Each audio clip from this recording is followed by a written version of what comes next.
Well, well, well. Look who's back with the exact same video because of YouTube's shitty fucking copyrights. That's right, boys. My video got taken down not in one country or in 100, but every single fucking country. Even North Korea cannot watch my videos. So I'm back. And here's a little disclaimer to say that obviously I am not fucking Formula One. I do not own the content, or I would not be sitting at 50 fucking subscribers. This is for creative personal use. This is a video analysing a fucking driver's career, not claiming I own every single bit of footage. Leave me alone, Formula One. Stop taking down my videos, please. Thank you. So, it's just been announced that Alex Albon will be returning to Formula One in 2022 alongside Nicholas Latifi at Williams. The overall reaction to this was a positive one to say the least. However, there are still those out there who question whether or not he deserves a seat that should have instead, in their opinion, have been given to a driver in Formula 2 or in the lower divisions. So, let's take a look at the deets, shall we?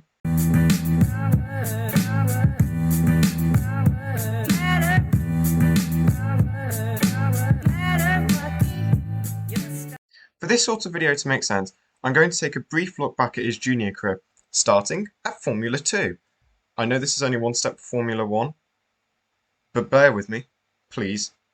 Because despite having no financial backing and no drive for the 2018 season, Alex was able to take P3 in the standings just behind future F1 drivers Lando Norris and George Russell. How did he do this with no drive, you might ask? Well, for Baku, he signed a one-way deal with Dams to drive alongside Nicholas Latifi.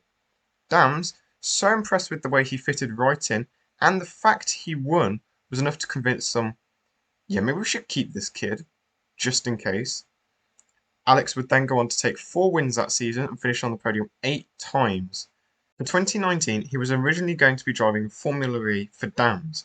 However, once Brendan Hartley had been disposed of by Toro Rosso for his inability to see where he was going through that mess of a haircut he had, there was a seat open at Toro Rosso.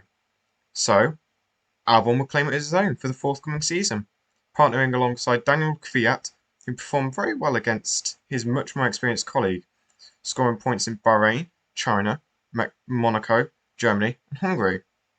Now let me just pause the video right here. Those drives, especially in China, where he came from the pit lane to P10 with some rapid pace and excellent overtaking skills, and then in Germany, which was until now his first experience of driving in the wet, where he was able to run as consistent as 4th and 5th for most of the race, and was even as high as 3rd place at one point, with a mark of future talent in Formula 1. Meanwhile, over at Red Bull, Pierre Gasly was being beaten around the park by Max Verstappen, only being able to finish ahead of him in qualifying once, and that is mainly due to the fact that Max was caught out by a red flag due to Kevin Magnussen fucking the Wall of Champions, and then not being able to finish higher than Max in every single race.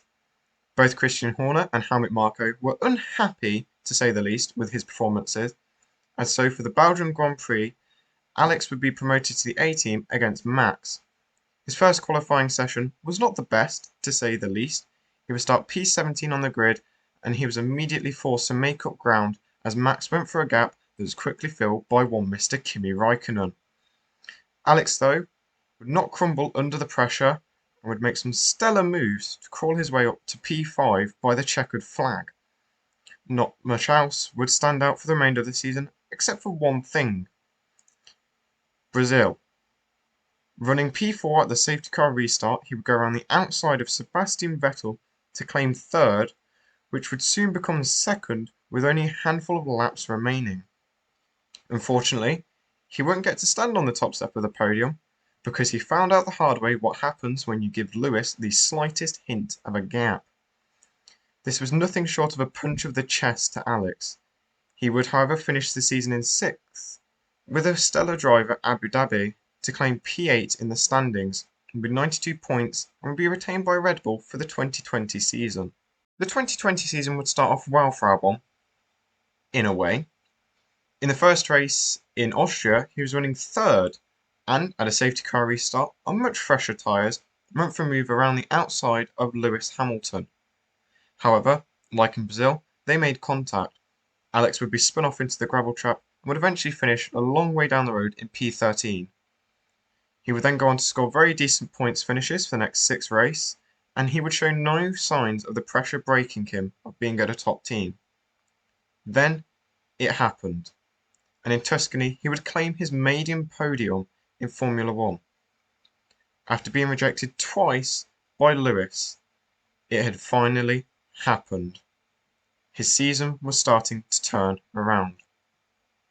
However, he did really only get the podium because Lance's tyre decided it didn't want to do its job and promptly quit. However, he would then only go on to score one single point in Russia, which in a Red Bull was a bit disappointing to say the least. However, it did include an absolutely titanic battle with fellow Twitch streamers Lando Norris and George Russell.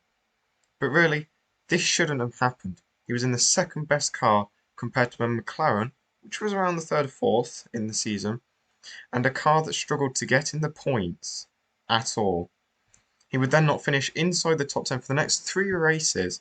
This included a drive at the Nürburgring, where he would run decently and have a pretty good battle with Kvyat, until he decided he didn't want to do it anymore and promptly cut off Kvyat's front wing.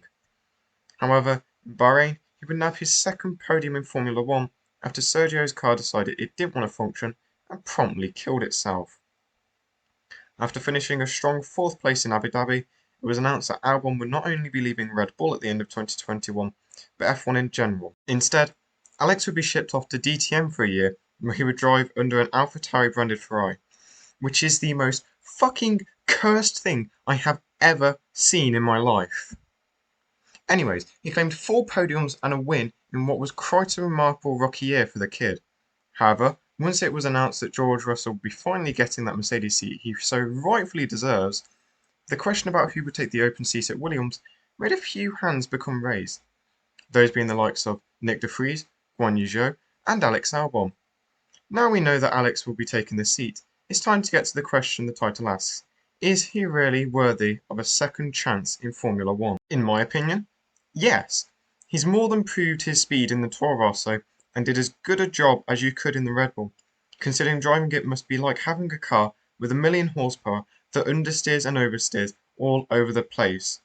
Such the difficulty of driving the car that both Gasly and Albon, and now even Sergio Perez, are struggling to deal with it. So, all in all, I would say that Williams chose Albon and it was the perfect choice. A driver with years of experience that can help the team succeed in the future. Or, I could be talking out my arse. What do you guys think? Should Albon have had a second chance in Formula 1? Let me know in the comments below. As always, like, possibly even subscribe. Also, if you did like this video, please let me know in the comments down below. I'm definitely planning more in the future, including one about Haas, Jenson Button, or even our Lord, Pastor Maldonado. But I don't really want to put the effort, which took 2 weeks to make this video, if nobody else is going to watch it. So please do let me know down in the comments your genuine opinion and any improvements that you would like to see in the video, anything different, and see you in the next one.